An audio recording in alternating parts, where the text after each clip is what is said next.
In this video, I'm going to teach you how to create a Jeopardy type of game which you can use to review a unit or a lesson with your students. Now, as you can see on our screen, we have the default slide. Click to add title, click to add subtitle. Now, if you want to add a title here, that's fine. What I'm going to do is I'm going to change the layout by clicking in the preview panel.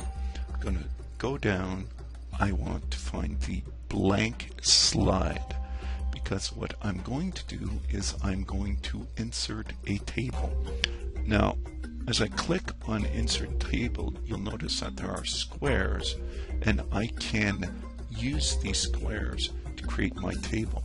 So we're going to have 6 categories. So 1, 2, 3, 4, 5, 6, and then we're going to have different values. I want values of 100 points, 200 points, 300 points, 400 points, and 500 points.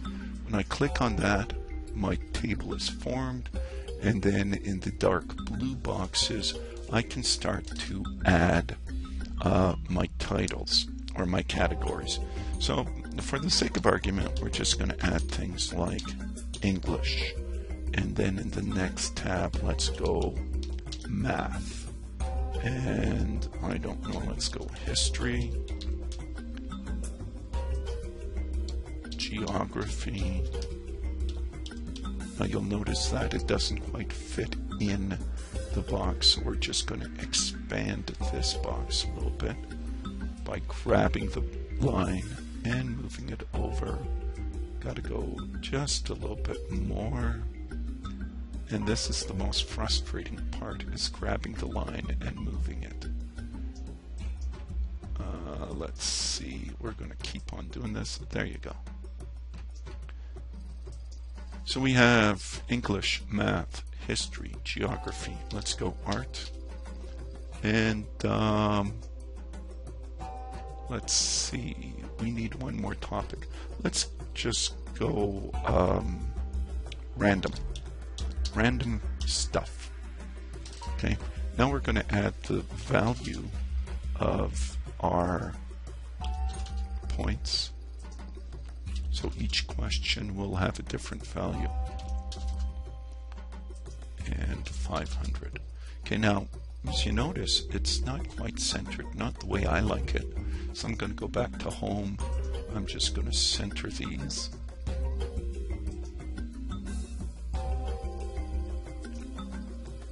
It's rather tedious doing this, but you want to make it look semi-decent for your students. Then what I'm going to do is I'm going to copy and paste each value. So I'm going to go Control V, and it enters the value. And I should not have hit, well, I was going to say I should not have hit enter, but I did not hit enter. I'm just doing Control V. And you notice that the cursor drops. Control V again. Let's do the same thing for 200, and you'll get the gist of it. Okay, whoops, what happened here? I did something silly. I highlighted it. I forgot to go copy, and let's see what happens now. Control V, $200. So you get the gist of it. We're just going to keep on doing that with each box. Now, let me teach you how to create your answers or boxes. We're going to create a new slide. So once again, I'm going to right click, new slide. You notice it's a blank slide. Now we're going to enter the answer. So we're going to go text box, insert, and I'm just going to make an answer up. He was. So we're going to talk about some famous author, let's say. Now watch this. I'm going to go back to the first question in English. I highlight it, insert, hyperlink. Now I'm going to go place in this document. Now you see how it opens up. I'm going to click on slide 2. Click OK. Now let's go see if this is going to work. We're going to go to slideshow. From beginning, you notice that the $100 point value is underlined. If I click on that, it automatically goes to he was. Okay, clicking escape, I go back to this page, and what I want to do now is I want to insert an arrow that will allow us to go back to the main screen. So we're going to go to shapes. I'm looking for an arrow.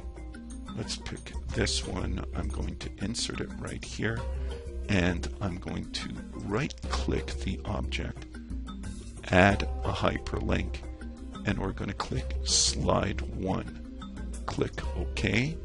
Now let's go back to slideshow. From beginning, click on on 100. We see he was. We ask the question. The child answers it either correctly or incorrectly. Click on the arrow to go back to our main board. So there you go. You've got the basics. I've shown you how to create your table, add your point values, and hyperlink to the questions. Have fun creating this. I'm sure you're going to have a lot of fun with it.